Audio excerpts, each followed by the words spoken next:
शिक्षा का एक बहुत बड़ा स्रोत है।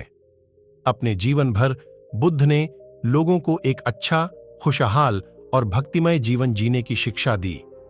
गौतम बुद्ध शांत स्वभाव के ज्ञानी पुरुष थे। उनकी दी गई शिक्षा अगर आज का मनुष्य अपना ले तो उसके जीवन की आधी परेशानियां बुद्ध की शिक्षा से ही दूर हो जाएंगी। हमारे जीवन में ज्यादातर परेशानियां हमारे मन और विचारों से ही शुरू होती हैं। जैसा हमारे विचार होते हैं वैसे ही हमारा स्वभाव हो जाता है, और जैसा स्वभाव होता है वैसे ही हमारे कर्म होते हैं। जिस इंसान की सोच अच्छी होती है उसके कर्म अच्छे होते हैं, और जिसकी सोच बुरी होती है उसके कर्म भी बुरे होते हैं। आज गौतम बुद्ध की कहानी के जरिए आप समझेंगे कि जीवन में हमें किस तरह की सोच के साथ जीना चाहिए ताकि हम खुद को परेशानियों से दूर रख सकें और बिना सर पैर के वाद विवाद में ना पड़ सकें। एक बार की बात है, गौतम बुद्ध प्रवचन देने के लिए किसी गांव में गए थे। उस गांव में लगभग सभी लोग गौतम बुद्ध को बहुत मानते थे और उनके बताए सत्मार्ग के अनुसार जीवन जीते थे। उसी गांव में एक गरीब औरत थी जो बुद्ध को बहुत मानती थी, लेकिन उस औरत का पति बुद्ध को पसंद नहीं करता था। वो हमेशा गौतम बुद्ध की बुराई करता। उसका मानना था कि बुद्ध ढोंगी है और माया करके लोगों को बस में कर लेता है। एक दिन उस औरत ने गौतम बुद्ध से बहुत प्रार्थना करी और उन्हें दिन का भोजन करने के लिए अपने घर बुला लिया। गौतम बुद्ध ये बात नहीं जानते थे कि उस औरत का पति उन्हें ढोंगी समझता है और बुरा भला कहता है। बुद्ध दिन के समय अपने कुछ शिष्यों के साथ भोजन करने उस स्त्री के घर पहुंच गए। दिन का समय था, उसका पति घर पर नहीं था।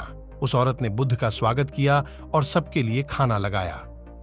जैसे ही उन लोगों ने खाना शुरू किया तो अचानक उस महिला का पति भी घर आ गया। अपने घर में गौतम बुद्ध को देख वो गुस्से से लाल हो गया। गुस्से में आकर उसने बुद्ध और उनके शिष्यों को बहुत बुरा भला बोला और उनके पास रखा भोजन भी फेंक दिया। गौतम बुद्ध ये सब देखकर सिर्फ मुस्कुरा रहे थे। जब उन्हें लगा कि उस व्यक्ति का गुस्सा कम हो गया है तो उन्होंने उसकी पत्नी को भोजन पर आमंत्रित करने के लिए धन्यवाद किया और मुस्कुराते हुए अपने शिष्यों के साथ वहां से चले गए। भगवान बुद्ध का ऐसा स्वभाव देखकर उस व्यक्ति को मन ही मन बहुत शर्मिंदगी महसूस होने लगी। वो खुद से घृणा करने लगे। सारी रात वो यही सोचता रहा कि इतना अपमानित होने के बाद कोई इंसान इतना शांत कैसे रह सकता है। उसे अपनी गलती का एहसास हुआ और वो अगले दिन बुद्ध के पास माफी मांगने के लिए आ गया। उस व्यक्ति को माफी मांगता देख गौतम बुद्ध ने उससे कहा, तुमने जो कुछ मेरे साथ किया वो कल किया था और आज एक नया दिन है। मैं बीते हुए को कल को याद नहीं रखता, और जब मुझे याद ही नहीं है कि कल क्या हुआ तो तुम्हें उसके लिए माफी मांगने की भी कोई जरूरत नहीं है। गौतम बुद्ध की बातों ने उस व्यक्ति की आंखें खोल दी और वो उनका भक्त बन गया। दोस्तों, जो लोग समझदार होते हैं वो कभी भी बीती हुई बातों में उलझे नहीं रहते। उनके लिए हर दिन नया होता है और वो अपने हर दिन की शुरुआत नए तरह से करते हैं।